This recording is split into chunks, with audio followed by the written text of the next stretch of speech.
मैं आपको लेकर आई हूँ KMS हॉस्पिटल के सामने, जहाँ पर यहाँ रमेश जी मदान, जिन्हें काका मदान के नाम से भी जाना जाता है,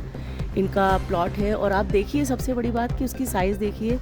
और उसके साथ साथ वो पीजी का भी एक डेवलपमेंट करने जा रहे हैं। और इस तरह की काफ़ी इलीगल गतिविधियाँ गुरु नानकपुरा में लगातार हो रही हैं, और पीजी हॉस्टल्स बनाने के साथ साथ ये एक मुसीबत बढ़ा रहे हैं पूरे गुरु नानकपुरा के लिए। यहाँ आप देख सकते हैं ये सरिये पड़े हैं, और लगातार मैं आपको कवरेज दे रही हूँ कि गुरु नानकपुरा में बढ़ते हुए पीजी हॉस्टल्स की जो थीम है वो धीरे धीरे राजा पार्क गुरु नानकपुरा को ख़त्म कर रही है। और मैं यहाँ पर लक्ष्मी नारायण मंदिर के बिल्कुल इर्द गिर्द के जो एरिए हैं वो बिल्कुल ख़त्म हो गए हैं। आप देख सकते हैं कि किस तरह से यहाँ पर इलीगल गतिविधियाँ लगातार चल रही हैं, और इन इलीगल गतिविधियों के साथ साथ प्रशासन और शासन पर भी जो उंगलियाँ उठ रही है उसका जवाब देने वाला फ़िलहाल कोई नहीं है। कुछ बिल्डिंगों को सीज किया गया है, लेकिन उसी के साथ साथ बहुमंजिला बनती हुई कई सारी बिल्डिंगें जिनकी अनुमति नहीं है, जिनके नक्शे नहीं हैं, जिनकी किसी भी तरीके से कोई भी कॉमर्शियल एक्टिविटीज़ की परमिशन नहीं है, वो लगातार बन रही हैं यहाँ पर। और इस तरह से ये गुरु नानकपुरा की गलियों को ख़त्म कर रही है। यहाँ के रहवासियों की जो जान माल को ख़तरा बना हुआ है, क्योंकि हज़ारों बच्चे बच्चियाँ, लड़के लड़कियाँ यहाँ पर पढ़ने आ रहे हैं, और इन बहुमंजिला बिल्डिंगों में जिनमें फायर NOC या किसी भी तरह की सुरक्षात्मक दृष्टिकोण से कोई परमिशन नहीं है, उसके ऊपर लगातार काम हो रहा है। आप देख सकते हैं, मैं आपको बिल्डिंग दिखा रही हूँ, और अभी ये बहुमंजिला बिल्डिंग पुनः एक बार पीजी का निर्माण करने जा रही है। ये है प्लॉट नंबर 392 गुरु नानकपुरा, KMS हॉस्पिटल के जस्ट सामने वाला। इस वक्त प्लॉट नंबर 393 के सामने खड़ी हूँ मैं, और मैं अभी आपको लगातार घुमा रही हूँ राजा पार्क गुरु नानकपुरा की गलियों में, जहाँ पर लगातार बढ़ते हुए पीजी हॉस्टल्स ख़त्म कर रहे हैं इसकी शांति, और यहाँ के रहवासियों की मुश्किलें दिन पे दिन बढ़ती जा रही हैं। क्योंकि सबसे बड़ी बात तो आप देखें कि राजा पार्क एक बड़ा ही शांत एरिया और बहुत ही पॉश एरिया कहलाता था, लेकिन धीरे धीरे इसकी सड़कें ख़त्म होती चली गई।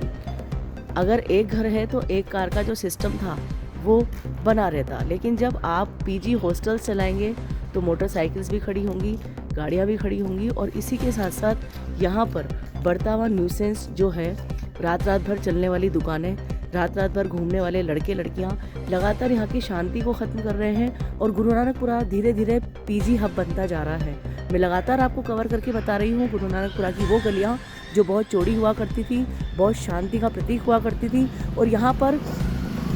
हमेशा से एक बहुत अच्छा सा माहौल रहा है। लेकिन पिछले 4-5-6 सालों के अंदर लगातार बढ़ता हुआ पीजी हॉस्टल्स का ये जो सिस्टम है, ये धीरे धीरे यहाँ की शांति को भंग कर रहा है। पार्किंग, फायर NOC या ऐसी कोई व्यवस्था की सोचने की आवश्यकता ही नहीं है। जिसके पास मकान है वो धीरे धीरे अपने मकान को बहुमंजिला बनाकर पीजी में बदलता जा रहा है।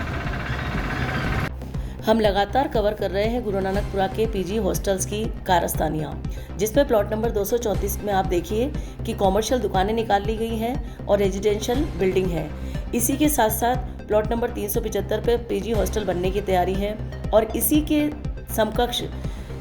लक्ष्मी नारायण मंदिर के पास प्लॉट नंबर 17 में दुकानों के बाहर प्लेटफॉर्म बना लिए गए हैं, जो कि ट्री गार्ड को भी छूने लगे हैं। यानी सड़कों पर भी अतिक्रमण लगातार जारी है। गुरु नानकपुरा के अंदर इस तरह का अतिक्रमण, अवैध निर्माण पीजी हॉस्टल के लिए लगातार जारी है,